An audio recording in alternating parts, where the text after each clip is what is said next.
Salamlar.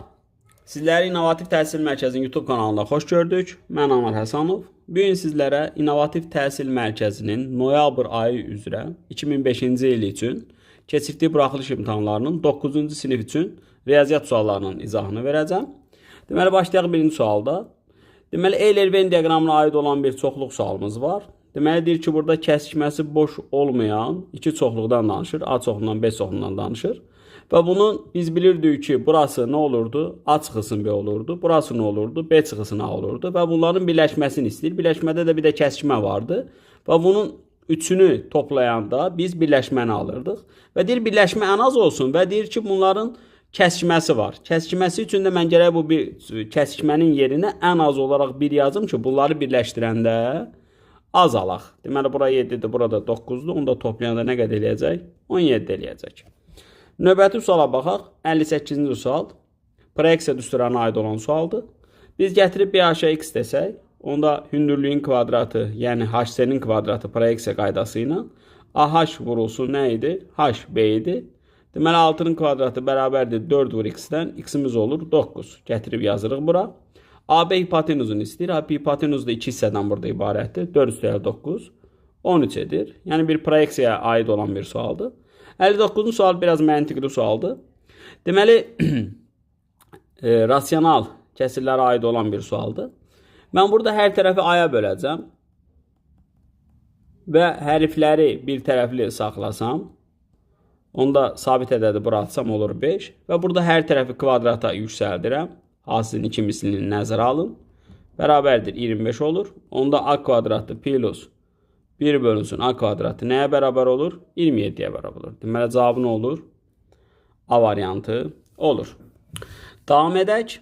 Növbəti sualımız 63-cü suallardır. Deməli, burada fikir versək, 49 7-nin kvadratıdır. Mən yuxarıdan 7 üstü 25-i mötərizə xaricinə çölə çıxardıram. Qalır 2 vur 7, çıxılsın 9. 49-u da 7-nin kvadratı yazanda qüvvəti də 12-dir. Qüvvətlər vurulur orada, olur 7 üstü 24. Əsasları eyni olanda, İkisini biz bir-birinə böləndə qüvvətlər nə olurdu? Çıxılırdı. Qalır 7 üstü 1. Vurulsun burada da nə qalır? 5. Ondan son nəticə nə olur? 35 olur. 61-ci sual. İki kəsikən düz xətlər arasında qalan bucaqlardır.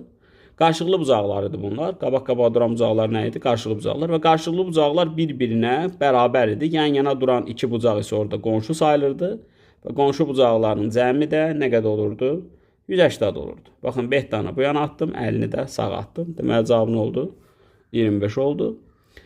62-ci suala baxaq. Bərabər tərəfli üç bucağın tərəfindən danışır. Bərabər tərəfli üç bucağın bütün bucaqları 60 dərəcədir və onun bir medianı həm tənbölənidir, həm də hündürlüyüdür. Gəlin bunu çəkək və orada düstur da siz biləcəksiniz. Düstur necə deyirdik? Mediandır, tənböləndir, hündürlüyüdür. O nə idi? A kök altında 3 bölünsün 2 idi. Deməli, bura 60 dərəcədir, bura 30 dərəcədir. Tərəf 6 kök altda 3-dür. Təbii ki, bura 3 kök altda 3 olur və 60-ın qarşısındakı digər katetin kök 3 misli olduğuna görə 9-dur. Amma maraqlı bir şey soruşur. Yazıb ki, ağırlıq mərkəzi. Ağırlıq mərkəzi nə idi? Medianların kəsişdiyi nöqtə idi və təpədən başlayaraq 2 bölünsün 1 nisbətində bölünürdü. Onda 3x-imiz 9-dur, x-imiz olur 3. Və deyir ki, bu təpəyə qədər məsafəni tap. Baxın, bura qədər məsafəni istəyir. İçində 3-ə vuranda nə edəcək? 6 edəcək. Növbəti suala baxaq. 63-cü sual. Yazıb 200 ədədi 2, 3, 5 nisbətində 3-üyə ayrılıb. Deməli, biri 2x-dir, biri 3x-dir, biri 5x-dir. Bunların cəmi bizdə nə qədər eləyir? 200 eləyir. Toplayanda 10x-imiz bərabərdir 200-dür. X-imiz olur 20. Nə istəyir? Ən kiçik ədəd istəyir. Ən kiçik ədəd burada x deyildir. Ən kiçik ədəd 2x-dir. Ona görə də 2-ni də 20-yə vuranda 40 alırıq. 64-cü sual. Yazıb ki, adi kəsirin düzgün kəsir olması üçün. Düzgün kəsir nəyə deyilirdi? Sürət məxrəcdən kiçik olurdu. Onda alırıq 3 en kiçik idi 18, en kiçik idi 6. Və burada natural qiymətlərin sayını axtarırıq. Natural deyəndə nəyədə də diqqətli olmaq lazımdır. Bir düzgün kəsirdən danışanda, düzgün kəsir müsbət kəsirlər üçün deyilir. Baxın, burada n-ə 1 verəndə və n-ə 2 verəndə sürət mənfi olur. Ona görə n 3-dən başlayır, 3-dür, 4-dür, 5-dir. Altdan da 2-si idi. Onda yəqin burada natural deyəndə 1-2-ni götürən sualı səhv edər. Çünki düzgün və düzgün olmayan kəsirlər müsbət kəsirlər üçün deyilir. Bunu orta məxrəcə gətirməklə həll etmirik. Burada nə yazırıq? 2, 1 vurulsun 2'dir. 6, 2 vurulsun 3'dür. 12, 3 vurulsun 4'dür. 20 də nə idi? 4 vurulsun 5 idi. Bunun qaydası ən gözəl nə idi? Birincinin balacası ilə axırıncının böyüyünü vururduq. Sürətlərindən inirdik, toplayırdıq. Oldu 5'də 4. 10'da 8. 66. Çoxədillisinin əmsalları cəmini deyir tap. Bir çoxədilinin əmsalları cəmi nə idi? Dəyişənlərin yerinə 1 qoymaqla tapırdıq. Yəni burada biz x-in yerinə 1 qoyacağıq. Dəyişən x-dir burada. Olur 1 plus 5 çıxılsın 3 üstü 4 plus 1 çıxılsın 2'nin kvadratı. Deməli burada da nə alırıq? 6 olur 3 üstü 4. Burada da olur 1'in kvadratı. Burada da olur 82. Əmsallar cəmində hərflərin yerinə 1 qoymaq lazım idi. 67-ci sual. Üst dənə ədəd üçün ədədi ortadan danışır. Deməli ədədi orta bunları mən toplayıb nəyinə bölməliydim? Sayına bölməliydim və bunu almışam 30. Onda m plus k bərabərdir 90 olur. Bəs MNK-nın dəyərlərini yerinə qoysam 2 dənə A var, 2 dənə B var, 2 dənə də C var. Və görürsünüz ki 2'yə də bölsək buradan alınır 45. Bizə deyir ki ABCD'lərin ədədi ortasını tapın. Yenidən A plus B plus C-ni mən nəyə bölməliyəm? 3'ə. Yəni sayına bölməliyəm. 45'i də 3'ə böləndə nə inir? 15 edir. Yəni əslində bunun yarısı olur. Amma tamamən mən izah verdim. 68'də yazıb 3 ardıcıl tək natural ədədin cəmi 45'dir. Böyük ədədi tapın. Bunun üçün həm praktik üsul mən həmişə belə öyrədirəm uşaqlara. 3 dənə olanda və yaxud da tək sayda olanda bu cəmi həmin o ədədlərin sayına bölürük. 15 olur. Onu ortaya yazırıq. Tək dediyinə görə 2 vahid artırırıq. 2 vahidini inirik. Azaldırıq. Böyük ədədi tap deyir. Böyük ədədi nə olur? 17 olur. 69. Bərabər tərəfli üçbucaqda AT tənböləndir. Biz bayaq dedik ki, tənbölən median hündürlük hər biri necə tapılır? Tərəfin kök altında 3 hissəsi bölünsün 2 ilə tapılır. Və bu 4 kök altında 3'dür. Deməli A-mız nə qədər olur? 8 olur. Kök altı 3'ə bölüb 2'yə vurdum. Perimetr istəyir. Perimetr tərəflərin cəmi olduğuna görə cavab oldu 24. 70-ci sual vurğuları ayırın deyir. Təbii ki biz birinci ilk olaraq ortaq vurğu çölə çıxardacağıq. Mötərizə xaricinə çölə çıxardacağıq və burada alındı kublar fərqli. Kublar fərqində standart düsturun yazırsınız. Birincinin kvadratı, üstəgəl hasili, 2 misil yox da orada. Üstəgəl ikincinin kvadratı. Deməli cavabı nə olur? C variantı olur. Gəldi 71. Bölən 6 olduqda alına bilən qalıqların cəmini topla. Bölən 6-dırsa qalıqlar 6-dan balaca olan natural ədədlərdir və bunları toplayırsınız. Bu da nə qədər edir? 15 edir. Bəs yaxşı mən desəydim ədəd 60'a böləndə alına bilən qalıqları topla. Onda siz nə edəcəydiniz? 59'a qədər ədədləri toplayacaqdınız. Onda burada ya ədədi silsilə ilə inşallah gələcəkdə öyrənərsiniz, ya da yəqin ki hər birinizin müəllimi bu düsturu sizə öyrədi. Deməli burada olacaqdı 59 vurulsun 60 bölünsün nə? 2. Yəni burada olacaq 5 vurulsun 6 bölünsün 2. Gəldik açıq tipli suallara.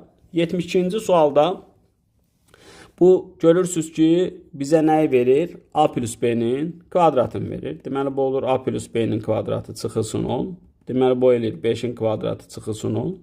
Bu da elir 25 çıx 10. Bu da elir 15. 73-cü sual. Məhlul məsələsi. Biz bilirik ki məhlul nədir? Duzla suyun qarışığıdır və məhlul ümumi kütlə olaraq 100% götürülür.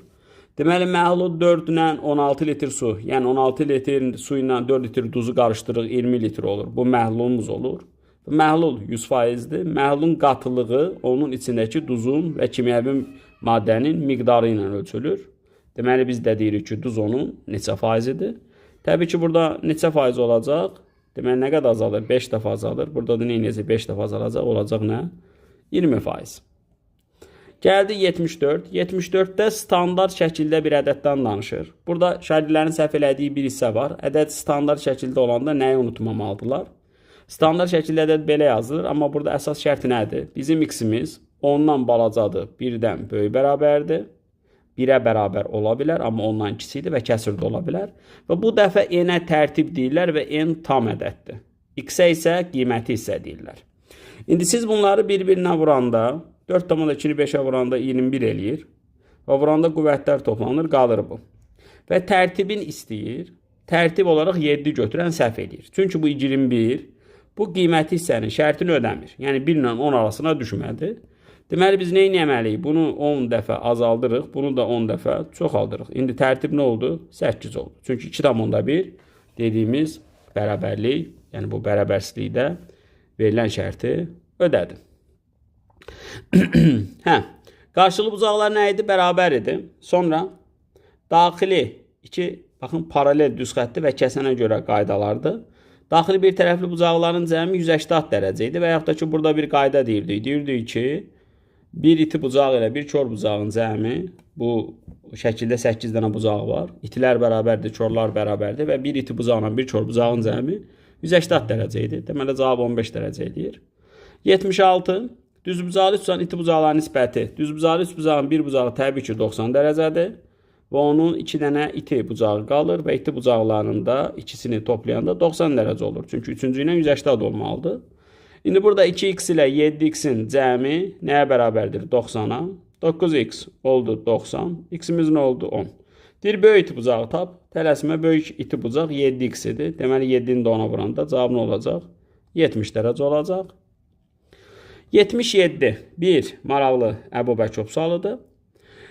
Biz İki ardıcıl ədədə qarşılı sadə ədədlər deyirdik və qarşılı sadə ədədlərin ortaq vuruğu yalnız 1 olur. Və yaxud da ki, qarşılı sadə ədədlər nə edirlər? Ortaq böləni 1 olan ədədlər deyirdilər. Deməli, əbob qarşılı sadə olanda ortağı sadəcə 1-dir. Yəni, qarşılı sadə ədədlərin əbobu 1 idi. Bu tənliyi həll edirik. Deməli, A olur 3. Gətirib burada A-nın yerinə 3 qoyuruq. Bura 10 eləyir. 3 qoyanda 3 2 6, o da 3, 9 eləyir. Yenidən bunlar qarşılıqlı sadə ədədlər olduğuna görə əkəb onların hasili olur. Növbəti sual. Gəldi 78-ə. Maraqlı sualdır. Bu sual üçün bu düsturu bilən şagird bu sualı demək olar ki 10 saniyə həll edər və bu düsturu öyrənin. Bu düsturu bilməyənlər dəftərinizə qeyd edin. Deməli, bərabər yanlı və bərabər tərəfli də, bərabər yanlı da xüsusən oturacağa bu BM parçası çəkiləndə bunun üçün gözəl belə bir düstur var. Hündürlüyü çəkib həll etməklə biraz uzun gedər bu. Belə. Və bundan istifadə edəcəksiniz. Deməli, bura x deyəcək. X-in kvadratı nəyə bərabər olacaq? 7-nin kvadratı çıxılsın 4 vur 6. Bu da eləyəcək 25. 25-dən də nə çıxır? 5. Bax, görürsünüz, hər bir misalımızın qısa bir məntiqi var. 79. Euler-Venn diaqramı. Yazıb ki, A və B çox həddilərdir. A çox həddilisinin vuruqlarını verib. Yəni, x plus 3 vurulsun x minus 2-dir. B çox həddilisinin də vuruqlarını verib. X minus 2 yazaq burada. Və x plus 7-dir. Bunu vurub açanda x kvadratı plus x çıx 6 eləyir. Bunu da vurub açanda x kvadratı plus 5x çıxılsın 14 eləyir. Və deyir ki, bu idi. Onda uyğun iki çox həddili bir-birinə bərabər olanda onların uyğun qüvvətlərin əmsalları eyni olur. Deməli, fikir versək, B 1-dir, C sərbəsətdir.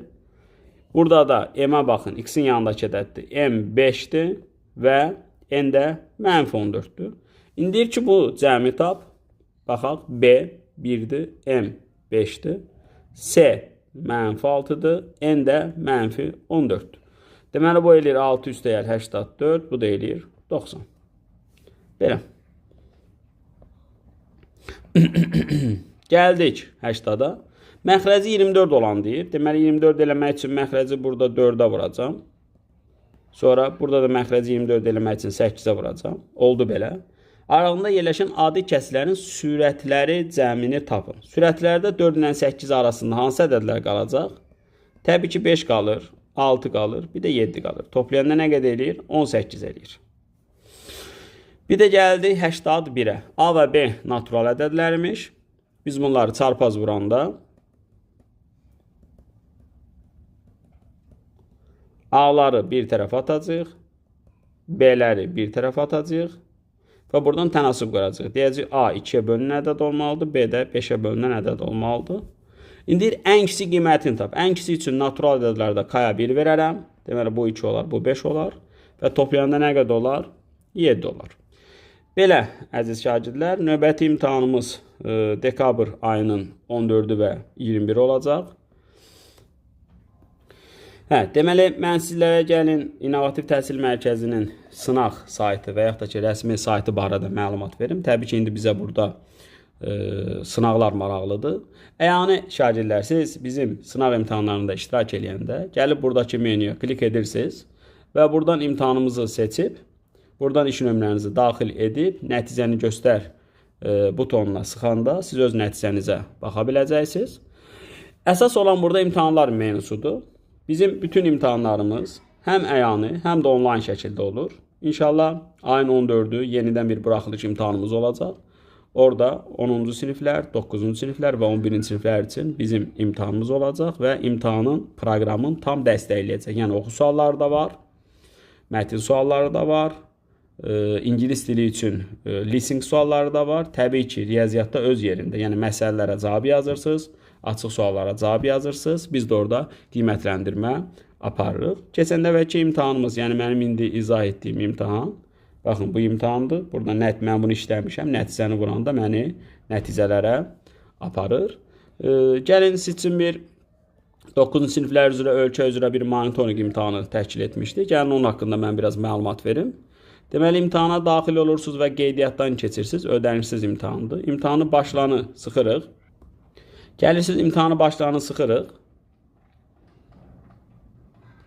Və yaxud da deyirlər, klik edirik. İmtahan təlimatlarını oxuyandan sonra bunu qəbul edib imtahanı başlaya daxil olursunuz. Baxın, imtahanımızın sualları buradadır, fikir versəniz. Baxın, İngilis dilindən məsələn, bax, listening suallarımız var. Qulaq asırsınız burada. Something is on pizza. Something is in... Və burada dinləmənin alt suallarına cavab verirsiniz. Baxın, 4 dənə alt sualı var 9-cu siniflər üçün. 3 dənəsi qapalı, yəni 5 variant olan sualdır. Gəlirsiniz, seçirsiniz burada. Telefonda daha da gözəl görünür. Baxın, seçim aparır. Mən indi qələmlə seçirəm. Sonra bunları bağlaya bilirsiniz. Açılı bağlanan, bunlara bir section deyirik. Və burada true false suallarımız var. Bunları seçirsiniz. Növbəti davam edəndə növbəti ingilis dilinə aid olan sual gəlir. Və diqqət yetirin, burada ingilis dilində reading sualları da var. Reading suallarında 9-cu sinif üçün 5 dənə alt sual olur. Bir dənə açıq sual olur. Bunlar müəllimlər tərəfindən qiymətləndirilir, fikir versəniz. Sonra qalanları da qapalı olur. Yəni mən bir məlumat verirəm. Eynən də Azərbaycan dili. Baxın, fikir verin, Azərbaycan dilinin oxu sualının, mətin sualının 10 dənə alt sual olur. Yəni mən bunu sizə burada göstərirəm ki, əyani sınaqlarımızın hamısı onlayn formada da bütün sual tipləri üçün keçərlidir. Yəni rayonlardan qoşulanlar rahat onlayn bilet alıb imtahanlarımızda iştirak edə bilərlər və onlayn buraxılış imtahanlarımızın qiyməti 7 manatdır, çox sərfəlidir. Evinizdən rahat testləri işləyə bilərsiniz. Amma burada xüsusi bir şey deyim ki, sizə nədə ehtiyatlı olun? İmtahanı bitiri sıxanda burada sizə onsuz da məlumat verir.